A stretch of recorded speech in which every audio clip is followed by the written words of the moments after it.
The Jewel, Chapter 1. Today is my last day as Violet Lassing. The streets of the marsh are quiet this early in the morning. Just the plodding steps of a donkey and the clinking of glass bottles as a milk cart rolls by.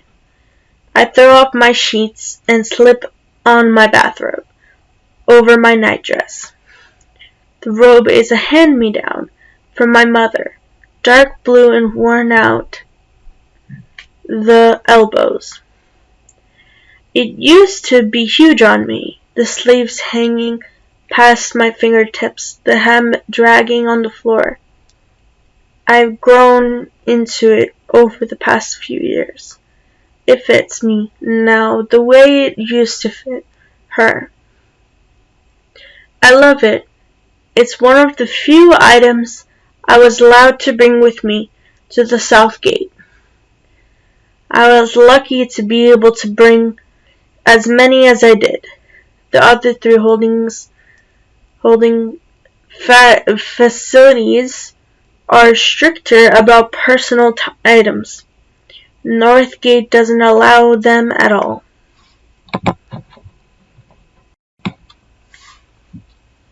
I press my face against the wrought iron bars on my window. They are arched and curl into the shape of roses, as if making a pretty pattern. They can pretend they're something they're not. The dirty streets of the marsh glow dull gold in the early morning light. I can almost imagine they are made of something regal. The streets are what give the marsh its name. All of the stone and concrete and asphalt went to the wealthier circles of the city. So the marsh was left with a thick brown mud that smells bringy and sulfuric. Nerves flutter like teeny wings in my chest. I will get to see my family today, for the first time in 4 years. My mother and Archer. And little Hazel. She's probably not so little anymore. I wonder if they even want to see me. If I became like a stranger to them. Have I changed from who I used to be? I'm not sure if I can remember who I used to be. What if they don't even recognize me? Anxiety thrums inside me as the sun rises slowly over the great wall in the distance. The one that encircles the entire lone city.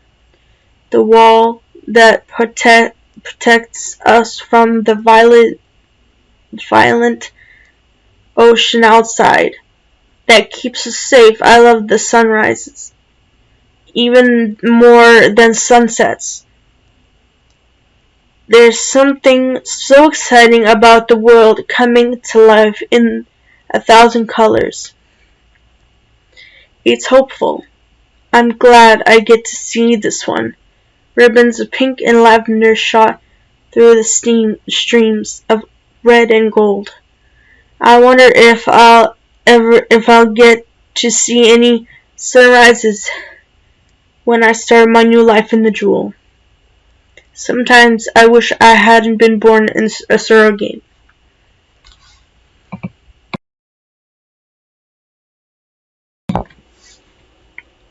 When patience comes for me, I curled up on my bed, still in my bathrobe, memorizing my room.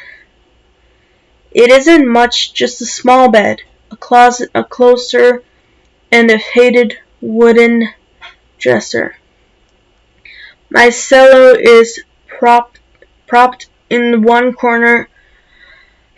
On top of the dresser is a vase of flowers that gets changed every other day. A brush, a comb, some hair ribbons, and an old chain with my father's wedding ring on it. My mother made me take it after the doctors diagnosed me, before the regiments came and took me away. I wonder if she still missed it.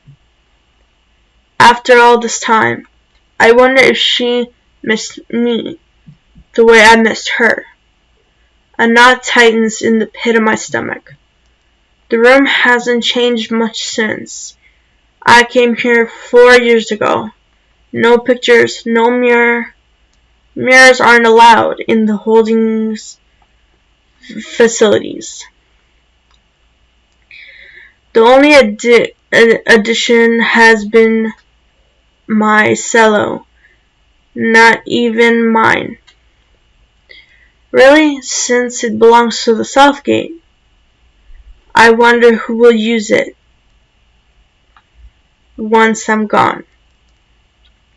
It's funny, but as dull and impersonal as this room is, I think I'll miss it. How are you holding up, dearie? Patience asks.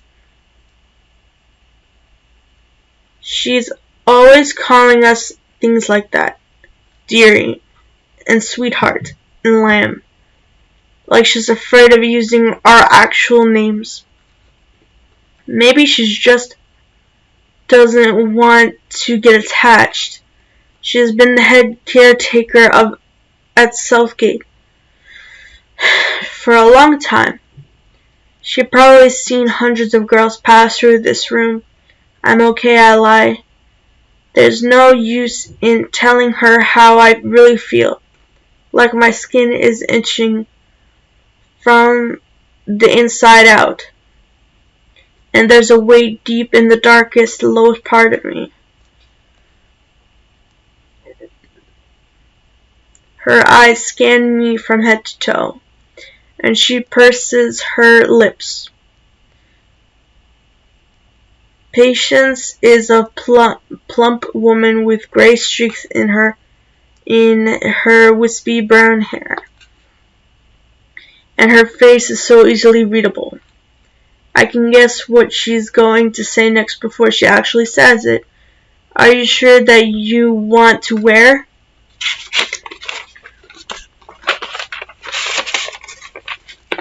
I nod, rubbing the soft fabric of the bathrobe between my thumb and forefinger, and scoot off the bed. There are perks to being a Southgate. A surrogate. We get to dress how we want, eat what we want, sleep late on the weekends. We get an education. A good education. We get fresh food and water. We always have electricity, and we never have to work. We never have to know poverty. And the caretakers tell us we'll have more once we start living in the jewel. Except freedom. They never seem to mention that. Patience bustles out of the room, and I follow behind her. The halls of the Southgate holding facility are paneled in teak and rosewood. Artwork hangs on the walls, smudges of color that don't depict anything real.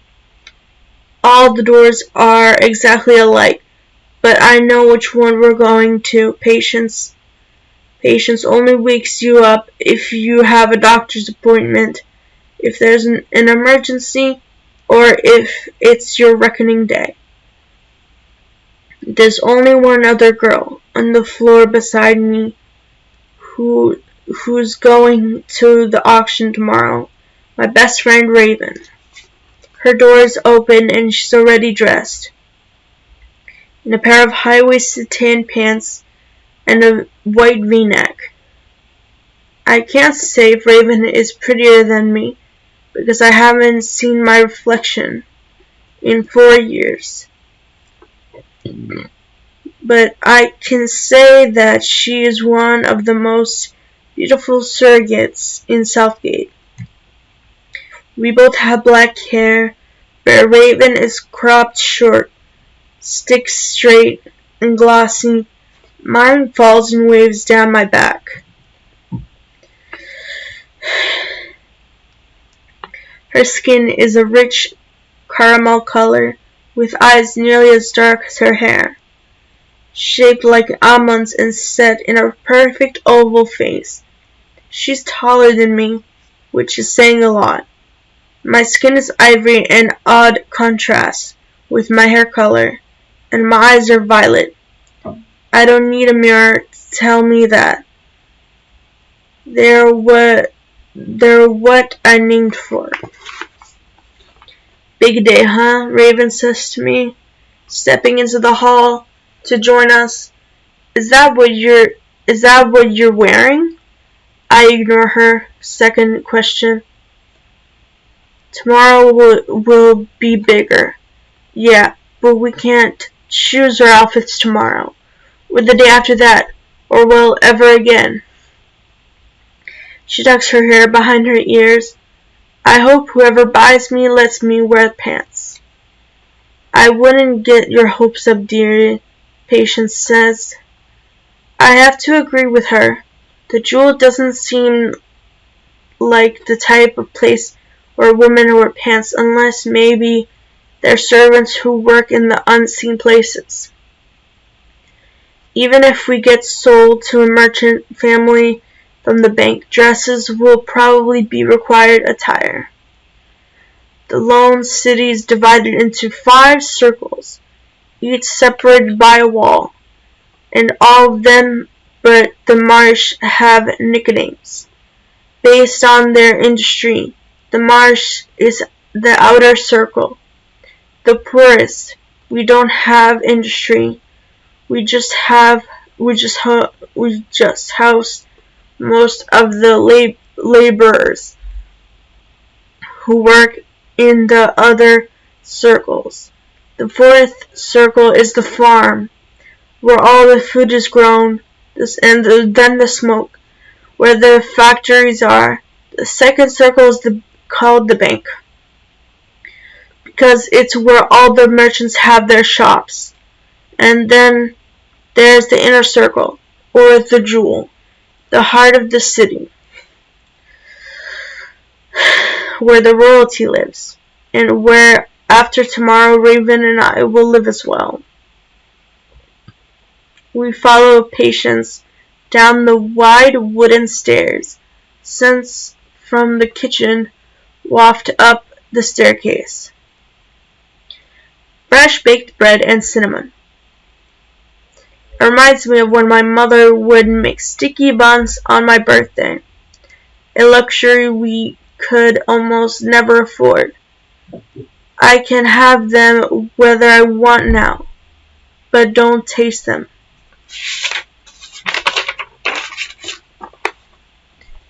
We pass one of the classrooms. The door is open, and I pause for a moment to watch.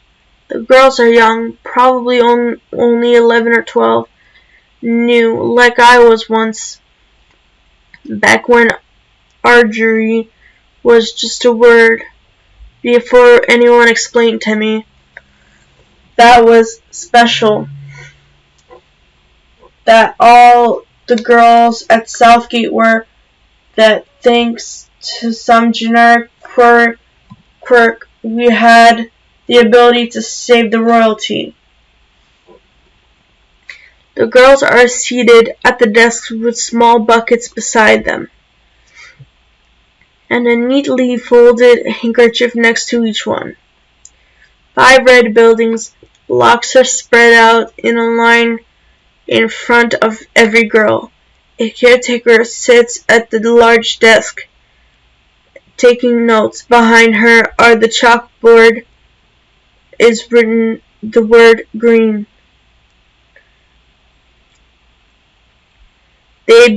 They're being tested on the first Audrey color. I half smile, half wince.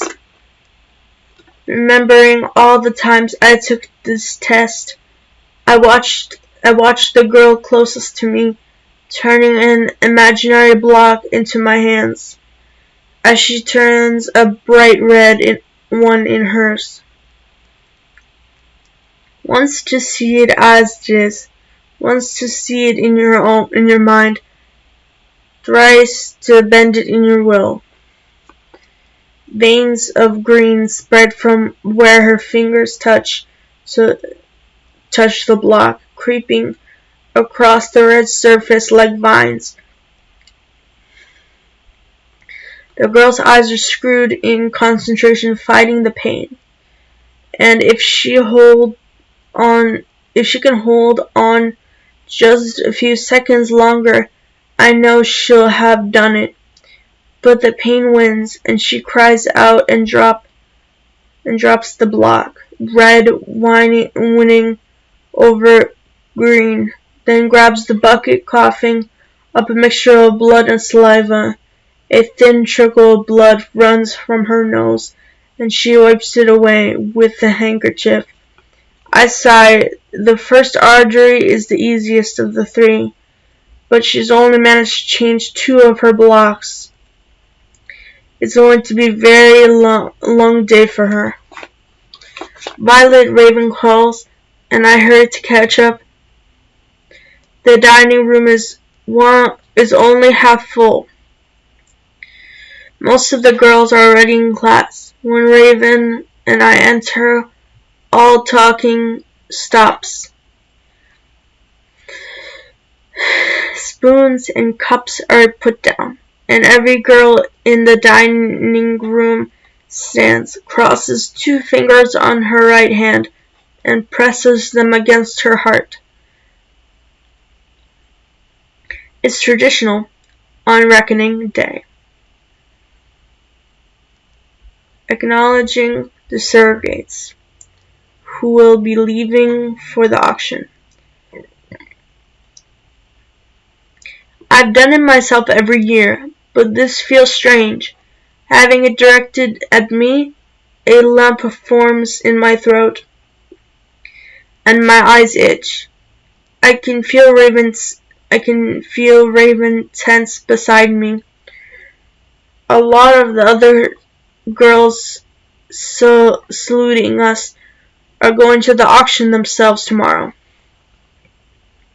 We take a seat at our unusual table. We take a seat at our usual table in a corner by the windows. I bite my lip, realizing that in a very short amount of time it won't be our table anymore. This is the last breakfast at Southgate. Tomorrow I'll be on a train. Once we're seated, the rest of the room sits and conversation starts again, but in low whispers. I know it's a sign of respect, Raven mutters, but I don't like being on this side of it.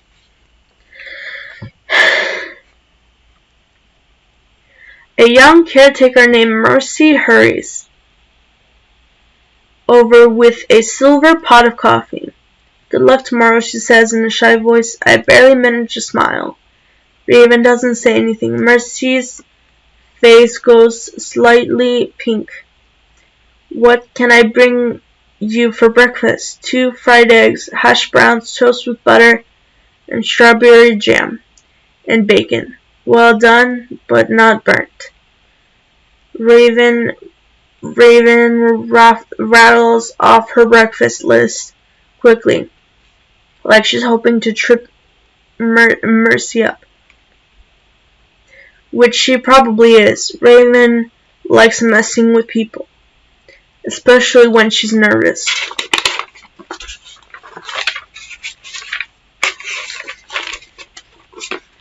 Mercy just smiles and bobs her head. And for you, Violet, fruit salad, I say. Mercy scuttles off into the kitchen. Are you really going to eat all that? I asked Raven. I feel like my stomach shrank overnight. You are such a warrior, she says, adding 2 heaping spoonfuls of sugar to her coffee. I swear you'll give yourself an ulcer. I take a sip of coffee and watch the other girls in the dining room, especially the ones going to the auction. Some of them look the way I feel, like they're happy to crawl back into bed and hide under their covers, but other girls are chattering with excitement. I never quite understood those girls. The ones who bought in all the caretakers' lines about how important we are, how we are fulfilling a long and noble tradition. I once asked Patience why we couldn't come home after we've given birth, and she said, "You are too precious to the royalty. They wish to take care of you for the rest of your life." Isn't that wonderful? They have such generous hearts. I said I'd rather have my family than the royalty's generosity. Patience didn't like that very much.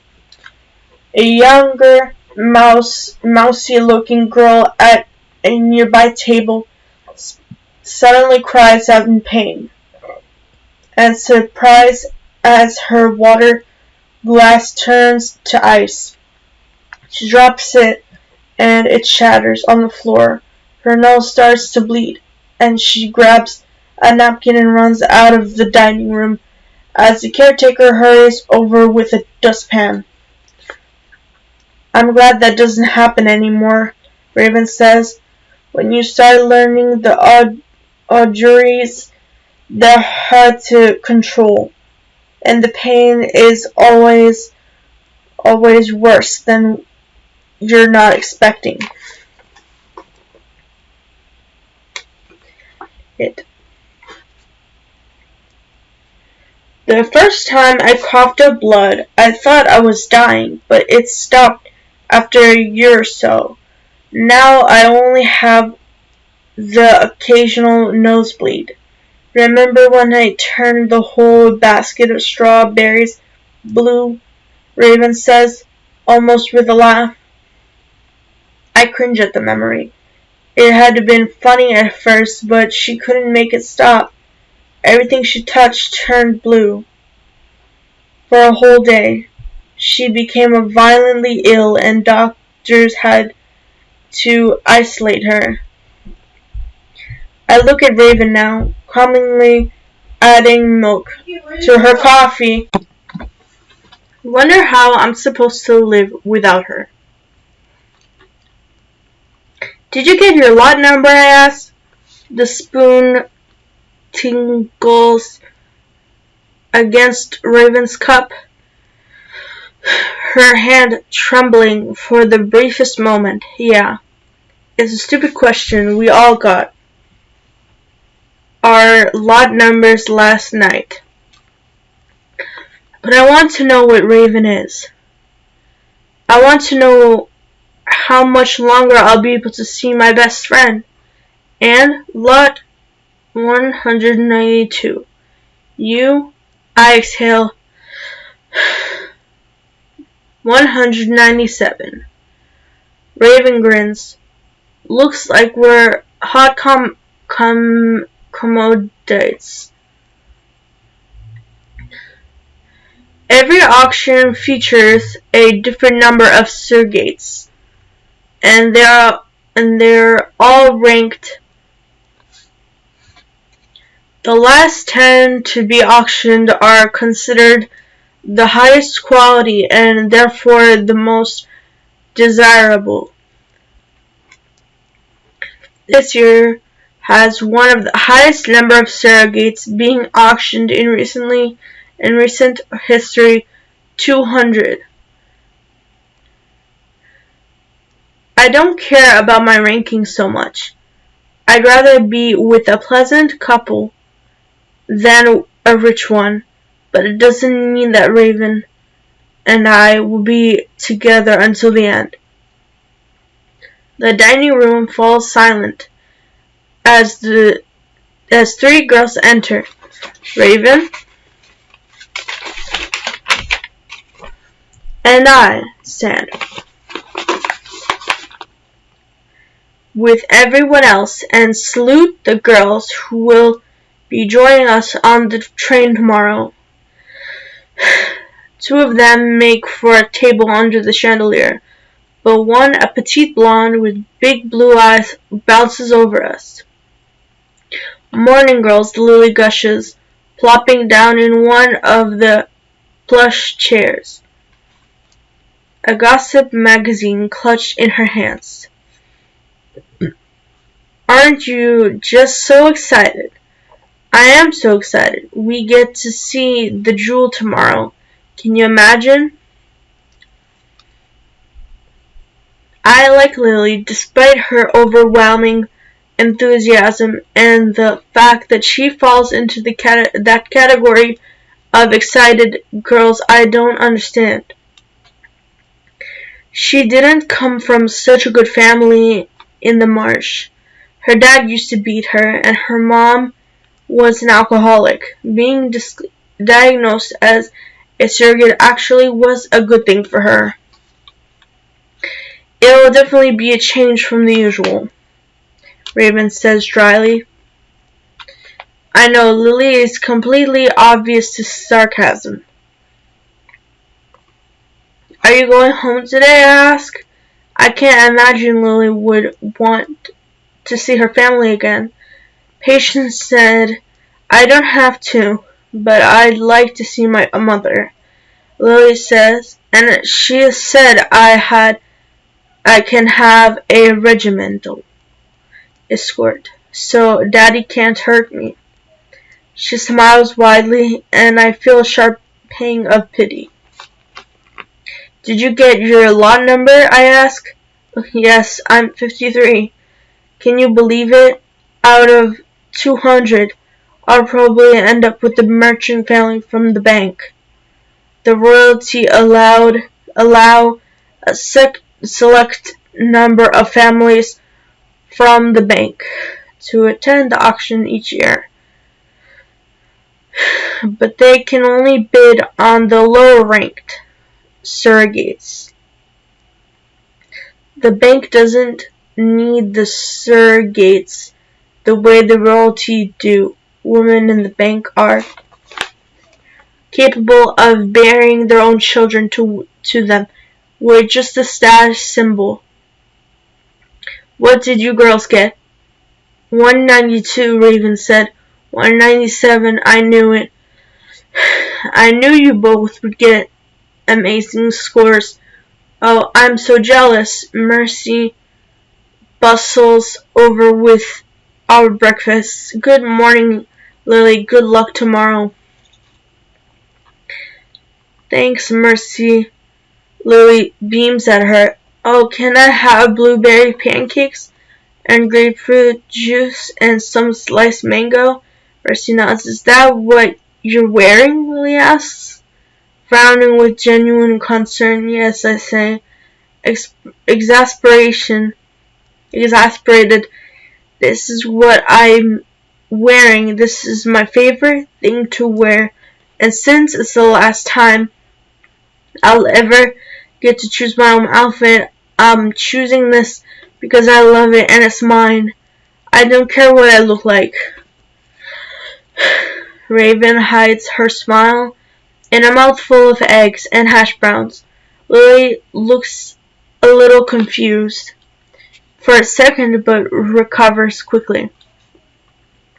So did you hear about the electress? She looks at us expectantly.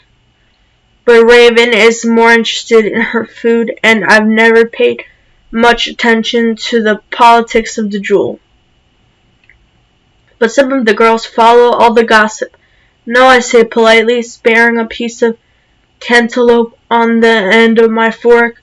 Lily puts the magazine on the table. The Electress young face stares out at us from the cover of the Daily.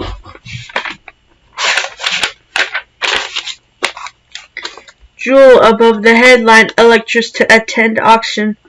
Can you believe it? The Electress at our auction? Lily is beside herself. She loves Electress, like many of the girls at Southgate. Her story is quite unusual. One, she is from the bank, not true royalty at all. But the executor saw her during a trip to one of her father's shops and fell in love and married her. Very romantic. Her family is royalty now. Of course, and living in the Jewel. A lot of the girls see her as a sign of hope, as if their fortunes could be changed like hers. I don't see what's so bad about being a shopkeeper daughter in the first place. I never thought she'd come, Lily continues. I mean, her precious little boy was only born a few months ago. Just imagine she could choose one of us to carry her next baby. I want to shred the lace tablecloth with my fingernails. She makes it sound like we should be honored, as if it were our choice. I don't want to carry anyone's baby, not the Electress or anyone else's. I don't want to be sold tomorrow. And Lily looks so excited, like it's a real possibility the Electress would bid on her. She's only lot 53. I hate myself as soon as I think it. She is not lot 53. She is Lily Deering. She loves chocolate and gossip, and pink dresses with lace collars, and she plays the violin. She's from horrible family, and you never know it because she has a nice word. She has a nice word to say about everyone she's ever met. She is Lily Deering, and tomorrow she'll be bought and paid for, and living in a strange house under strange woman rules. A woman, she might not understand her, and her endless, boundless enthusiasm. A woman who might not care, or know how to speak to her. A woman who will force her own child to grow inside Lily, whether Lily wants it or not. Suddenly, I'm so angry. I can hardly stand it. Before I realize it, I'm on my feet, hands balled into fists. What Lily begins, but I don't even hear her. I catch only a glimpse of Raven's surprised expression before I march through the tables, ignoring the furtive, curious looks from the other girls. And then I'm running out of the room and up the stairs, slamming the door to my bedroom. I grab my father's ring and shove it in onto my thumb, the biggest finger I have. But the ring is still too big for it. I curl my finger into a fist around the chain. I pace back and forth across the teeny cell of my room. I can't believe I thought I'd missed it here. It's a prison, a place to contain me before I'm shipped off to become a human incubator for a woman I've never met. The walls start to close in and I stumble into my dresser, knocking everything off into the floor. The brush and the comb made teeny slapping sounds as they bounced off the wood. and the vase shatters, strewing flowers everywhere. My door opens. Raven looks from me to the mess on the floor, and back again. Blood pounds in my temples, and my body's quivering. She picks her way across my room and wraps her arms around me. Tears well up and spill over, trickling down my cheeks and seeping into her blouse. We're quiet for a long time. I'm scared, I whisper. I'm scared, Raven.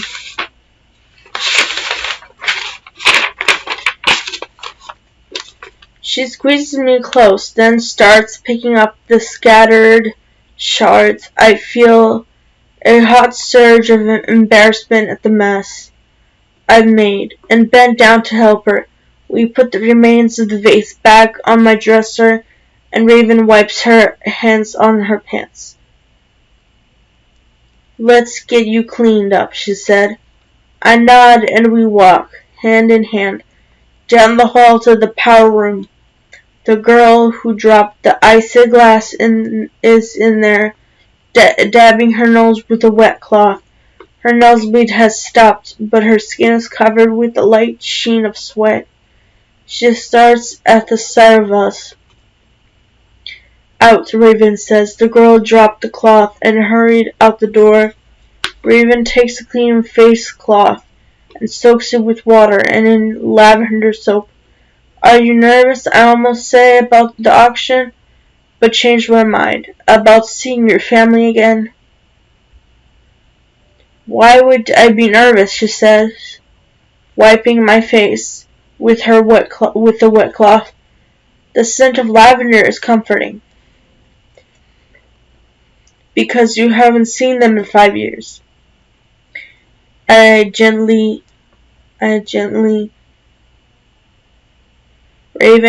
Raven's been here longer than I have. She shrugs, dabbing the cloth under my eyes. I know her well enough to drop the subject. She rinses out the cloth and starts running a comb through my hair. My heart thumps as I think about what will happen after this day. I don't want to go, I confess. I don't want to go to the auction. "Of course you don't," she replies. "You're not insane like Lily." "That's mean, don't say that." Raven rolls her eyes and puts the comb down, arranging my hair over my shoulders. "What's going to happen to us?" I ask. Raven takes my chin in her hand and looks straight into my eyes. "You listen to me, Violet Lasting. We're going to be fine. We're smart and strong. We'll be fine." My lower lip quivers and I nod. Raven relaxes and gives my hair a last pat. "Perfect," she says. "Now, let's go see our families."